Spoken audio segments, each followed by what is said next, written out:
तो बड़ी खबर पर हमारी नजर बनी हुई है। दिल्ली सरकार के पूर्व मंत्री कपिल मिश्रा आम आदमी पार्टी नेताओं और मंत्रियों के विदेश दौरों की जानकारी मांग रहे हैं और अनशन पर बैठे हुए हैं। एक आरटीआई से केजरीवाल सरकार के मंत्रियों के विदेश दौरों का खुलासा हुआ है, जिसमें से कुछ यात्राओं के बारे में हम आपको बताते हैं कि दिल्ली के उप मुख्यमंत्री सितंबर 2015 में ऑस्ट्रेलिया गए, उनके साथ 2 और अफसर मौजूद थे।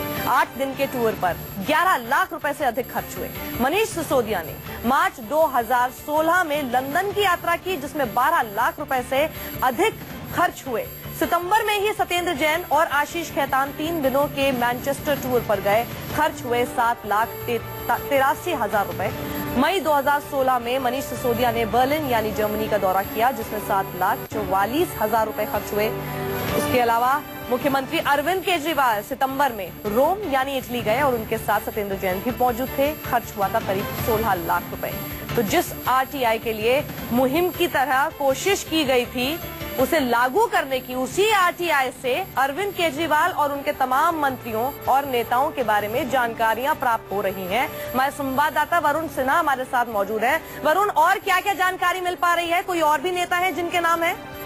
बिल्कुल 12 यात्राएं हैं और 12 यात्राओं में अगर आप देखें तो मनीष सिसोदिया की टोटल 6 यात्रा हैं और 6 यात्राएं इन्होंने एक ऑस्ट्रेलिया की करी है, एक लंदन एक बार गए हैं, मैनचेस्टर एक बार गए हैं और सबसे बड़ी बात अगर आप देखें तो अरविंद केजरीवाल, सत्येंद्र जैन और विभव रोम गए थे, इटली गए थे।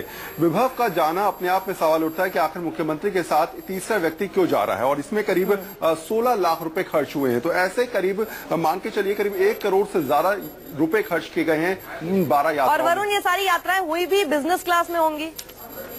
बिल्कुल निश्चित तौर पे करीब 12 यात्रा हैं और इसमें कई जगह जो है वो केवल मनीष और सत्येंद्र जैन गए हैं, कई जगह आशीष खेतान और केवल सत्येंद्र जैन गए हैं। तो ऐसी यात्राओं में जब भी आप जाते हैं तो किसी न किसी प्रशासनिक अधिकारी को अपने साथ लेके जाते हैं, लेकिन इन यात्राओं में केवल डिप्टी सीएम गए हैं, केवल मंत्री गए हैं या फिर सीएम गए हैं, कोई ऐसा प्रशासनिक अधिकारी उनके साथ नहीं गया है। तो यात्रा पे भी सवाल उठ रहे हैं, खर्चे पे भी सवाल उठ रहे हैं और ये 12 यात्राएं ऐसी हैं जिनके बारे में डिटेल में अपने आप में सवाल उठते हैं कि आखिर इतनी सारी यात्राएं की गई हैं बिना प्रशासनिक अधिकारी की मौजूदगी। बिल्कुल वरुण, ये देखना है कि किस तरह से समय का चक्र जो है उल्टा पड़ता है। 2006 में जब आरटीआई लागू हुई थी, उसके लिए जो मुहिम छेड़ी गई थी उसका एक हिस्सा थे अरविंद केजरीवाल, और अब उसी आरटीआई के तहत जो जानकारियां प्राप्त हो रही हैं अरविंद केजरीवाल और उन्हीं के मंत्री और नेताओं के खिलाफ, ये देखना होगा कि क्या ये एक और बड़ी मुसीबत के तौर पर अरविंद केजरीवाल और उनकी पूरी कंपनी यानी कि नेताओं की कंपनी के लिए सामने खड़ी होती है।